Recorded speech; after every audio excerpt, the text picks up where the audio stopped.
G'day, I'm Tim Thompson. Today I'm having a look at the UHI U50 all-electric articulated loader and fork combo. So we're going to have a look at it in a range of situations on the standard hobby farm because I think that's where its market is.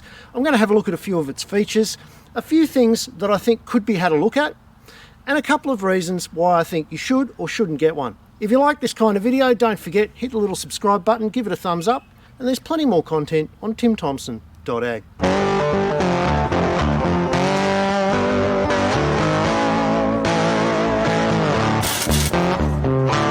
So first things first, there was the matter of the oak tree that fell down in the recent storm, and Craig, a mate from high school that I've got into a lot of trouble with over the years, was coming over to chop up this tree and turn it into some beautiful slabs. So it was an opportunity to see what the little forks could manage, and they were surprising. They could carry a heavy load.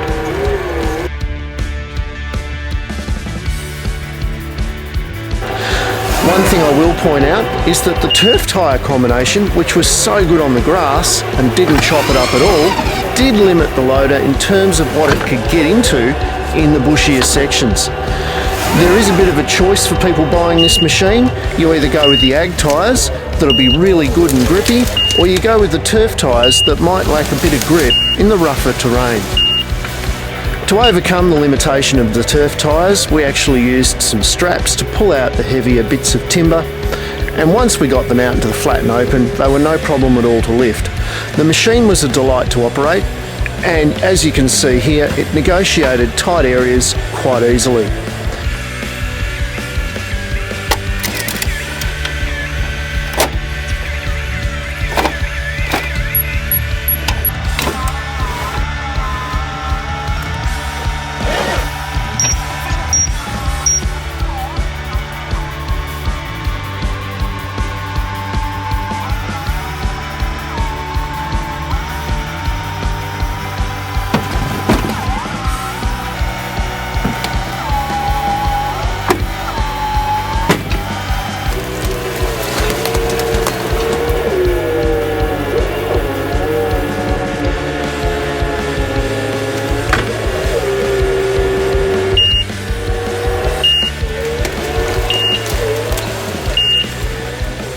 These forks have made the job so much faster, so much easier, and it's been fun going around the little obstacle course.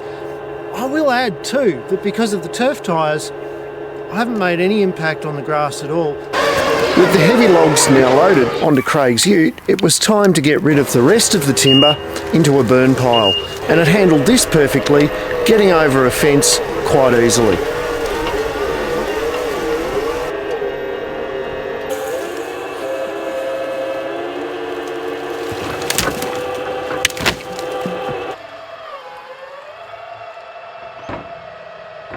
Something that my friends with tractors with front end loaders have known for a very long time, and I've been insanely jealous of, is the amount of double handling that having a good set of forks removes if you have access to some cheap little IBC Cage containers. I'm going to chop up this wood, fill up the container, and see if this little fork is capable of taking it back up the hill.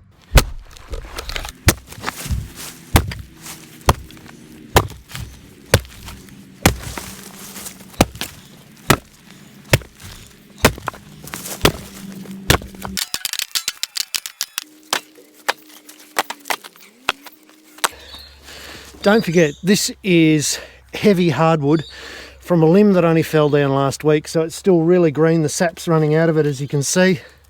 This is a really heavy type of timber that I'm putting in here. If this was light pine or something like that, you'd easily get to the top, like no dramas at all. Let's see how it goes with this.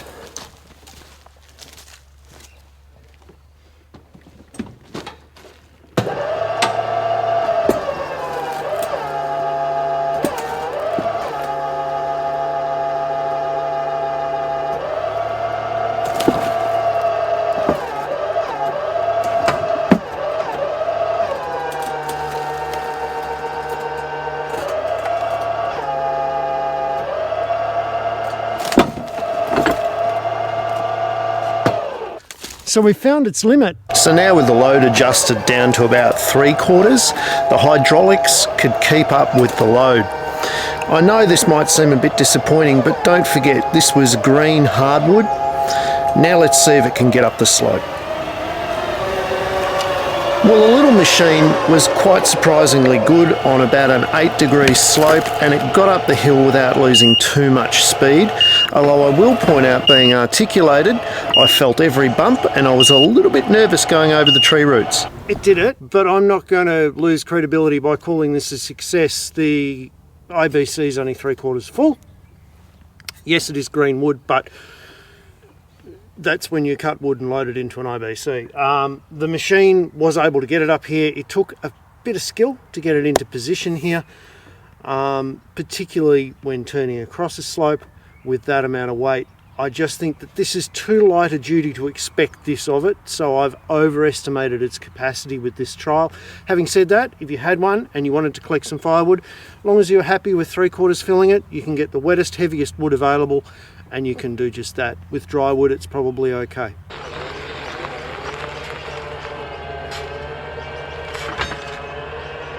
Changing over from the forks to the bucket is super easy because there's a hydraulic quick release, and you can operate that from the cab.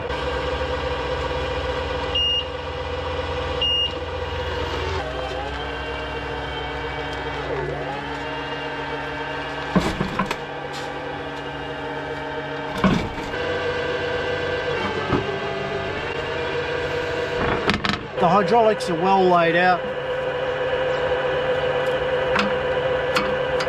and very easy to attach. The one quirky thing with this particular 4-in-1 bucket is that the same valve operates the quick release as it does the 4-in-1 crowd, so you actually have to raise this valve here to use your 4-in-1 bucket. Now the bucket matches up perfectly with a 6x4 or slightly smaller trailer, so I'm really keen to see how it performs picking up these screenings and spreading them down the drive. Can't wait for this one. I must admit I wasn't entirely objective on this one. I really wanted it to work. After years and years of having to hand shovel stones down the driveway, finally I had an easy option. And it kind of worked pretty well. It got about 3/4 of the trailer unloaded before it ran out of reach.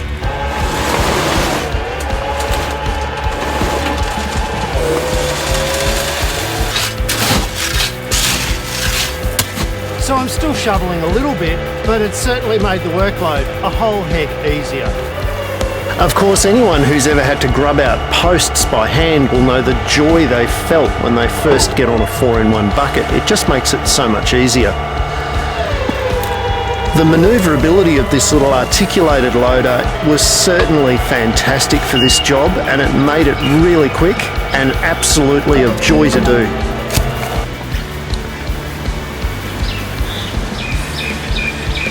The manoeuvrability that the articulated loader gives you in this type of job is worth commenting on. It made it so much easier than having a 4-in-1 bucket on the front of a tractor, simply for the fact that you could turn in tight spaces and manoeuvre anywhere you wanted.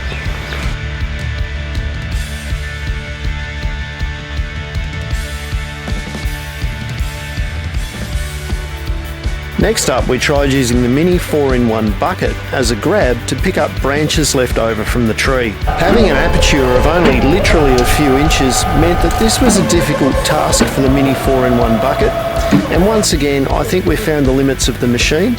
You'd need a much larger vehicle and a much larger bucket to do this sort of job.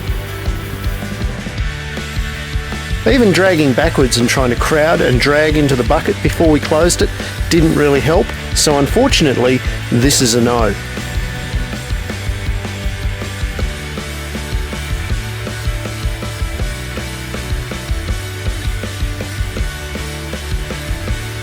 Next up, of course, I had to test out the breakout capacity of the little loader, and aside of course from the earlier traction issues that came back, it was well and truly capable of taking out a decade-old pile of dirt that was covered in weeds and grass and removing it quite easily for a flat, smooth finish. So as far as digging up some dirt and moving some dirt around your farm, absolutely.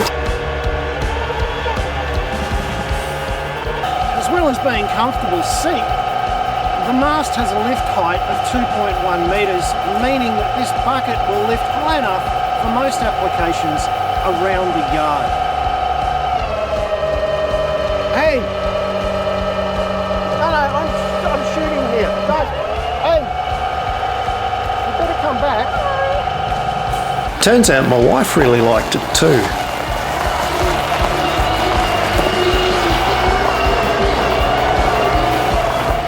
A good machine's capacity doesn't stop with the equipment you buy with it. A bit of creativity and you can use machines like this for all sorts of other jobs you never even thought of before.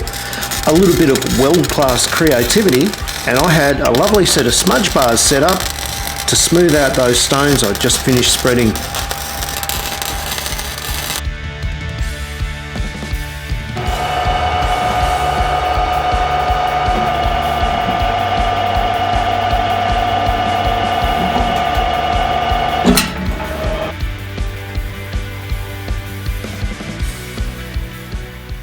Now the controls of the U50 are mostly logical.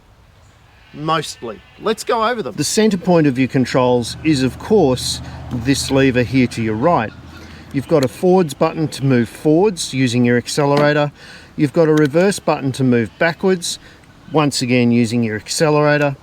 You've got a neutral position and you've got your raise, lower, crowd, release for your bucket. The annoying part is that you've got these blanked off switches that would be perfect for operating your 4-in-1 jaws, but instead you've got a separate lever down here. This means that if you want to crowd your bucket and open or close the jaws, you've got to use two hands, and that means obviously you've got no hands on the steering wheel. I think it'd be a great improvement to move this control up to here with a switch, open and closed. The switch gear on the steering column is pretty straightforward. Running lights, low beam headlights, high beam headlights, indicators right and left with a siren and a cute little horn. Isn't that lovely? There's a massive knob between your legs that turns you on and turns you off. So there's no forgetting that. The instructions when we got the machine, when it arrived, were as useful as usual, and they contained lots of images of a vastly different machine. So when we were actually trying to get it off the truck, we ran into our first problem with the controls. We've got some massively well signposted buttons here, can't fault them at all, but then you come all the way up here to this tiny little grey button that looks like a fuse cover switch or something like that, and it falls off in your hand. Well, it turns out this is the flow control for the hydraulics of the machine. So when the machine first arrived, we turned it on, and it was dead. There was no movement in the hydraulics at all. It took us about an hour to figure out that this is actually a little knob that you turn to adjust the flow control for the hydraulics. A little bit bigger knob and a few signs would make it a whole heap easier to figure out how to use the machine. Being all electric, there's a lot of batteries. When you open up the charging panel here and you see the Anderson plug for the charger, you also get a peek of the bank of batteries here that make up a 60-volt lead acid system.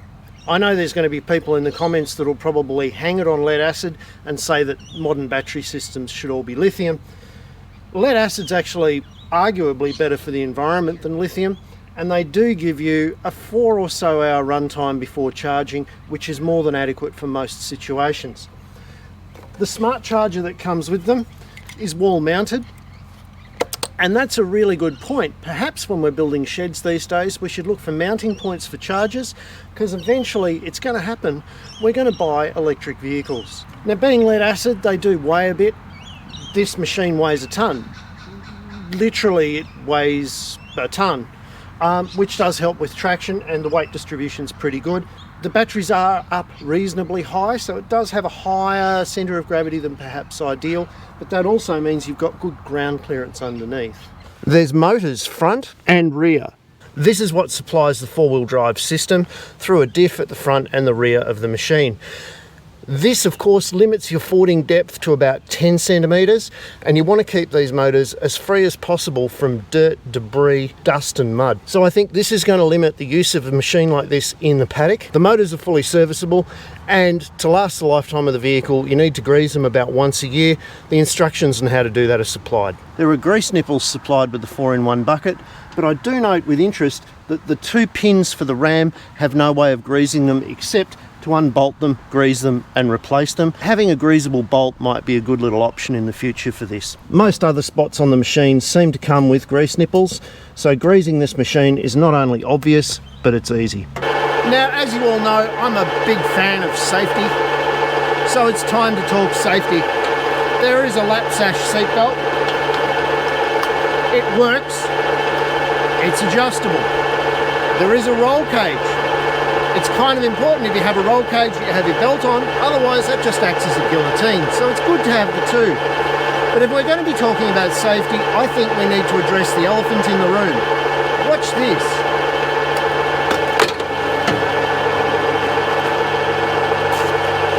That's absolutely right, folks. You can hop off this machine. There is no safety pressure switch in the seat, and anyone who presses the accelerator can make it take off and go.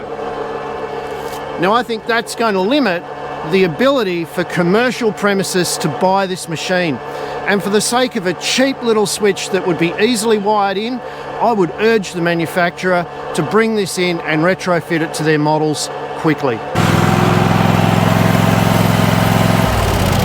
Oh, damn it. Don't you hate seat pressure switches? I mean, the battery goes flat before you've even mowed the grass, but there's a good reason for having them. And as someone who was run over as a child by his father on a ride-on, I don't disable mine because I see the value in them. I think it was an accident. Might not have been. So the final verdict. Despite some obvious limitations with this machine, I just love it, and I think if you look at this machine with your eyes open and realise what it is and isn't capable of, you're certainly not going to be disappointed when you try one out for yourself. Guys, if you like videos like this and you find them helpful, please hit the little subscribe button down there, give it a thumbs up, and there's plenty more content like this and more on timthompson.ag. I'll see you next week when I play with something else.